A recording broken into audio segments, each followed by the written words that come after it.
కొత్త రూల్ మన ఇండియాని యాడ్ చేశారు. అది ఏంటి అంటే క్రిమినల్ రూల్ అనేది ఒకటి కొత్త తీసుకొచ్చారనమాట. అంటే ఎవరికైనా సరే 12 నెలల కన్నా ఎక్కువ శిక్ష పడి ఏదన్నా తప్పు చేసి ఉంటే వాళ్ళని డిపోర్ట్ నౌ అపీల్ లెటర్ అని చెప్పేసి ఒక రూల్ వచ్చింది. ఆ రూల్ ప్రకారం ఎక్కడైనా ఎవరైనా క్రిమినల్ పనులు చేస్తూ దొరికితే, ఎనీ క్రిమినల్ పని ఏదైనా సరే, మీరు ఫ్రాడ్, ఫైనాన్షియల్ ఫ్రాడ్ కానీ లేకపోతే ఇంకేమన్నా ఏడిపించడం, కొట్టడం, డొమెస్టిక్ వైలెన్స్లు ఇలాంటివి ఎటువంటి క్రైమ్స్ మీ మీద ఉన్నా సరే ఇమ్మీడియట్గా డిపోర్టేషన్ అయితే చేస్తున్నారు. మీరు ఒకవేళ కేసు కనుక మనం ఫైట్ చేయాలి, మన తప్పేం లేదు, లేకపోతే జనరల్గా డిఫెండ్ చేసుకుంటాం ఉంటారు కదా, మీరు మీ కంట్రీకి వెళ్ళి అక్కడి నుంచి ఈ కేసు వాళ్ళే మన అపీల్ చేసుకోవచ్చు. అంటే వీడియో కాల్ ద్వారా కోర్టులో ఇవి అయితే జరుగుతాయి.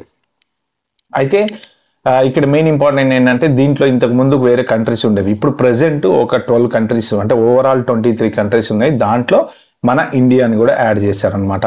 అంటే ఉన్నారు చాలా మంది ఇక్కడ క్రైమ్స్ చేసుకుంటూ ఉండేవాళ్ళు, వీళ్ళ దగ్గర క్రిమినల్ హిస్టరీ ఉంటుంది కాబట్టి మోస్ట్ ప్రాబబ్లీ వీళ్ళందరినీ పట్టుకొని ఇంకా ఆల్మోస్ట్ డిపోర్ట్ చేస్తారు. నెక్స్ట్ డెలివరీ డ్రైవర్స్ మీద మాత్రం వెరీ సీరియస్గా క్రాక్ డౌన్ అయితే జరుగుతుంది. మీరు ఎవరైనా ఇల్లీగల్గా ఉంటే మాత్రం చేయమాకండి. డెలివరీ అనేది మనం చేయకూడదు. ఎవరు స్టూడెంట్లు అయితే చేయకూడదు. ఎవరో సిటిజన్స్ కానీ మనం ఇక్కడ ILR అంటే PR ఉన్న వాళ్ళు కానీ ఇలాంటి వాళ్ళు అయితే చేయొచ్చు. తర్వాత కార్ వాష్లలో కూడా రైడింగ్స్ జరుగుతున్నాయి.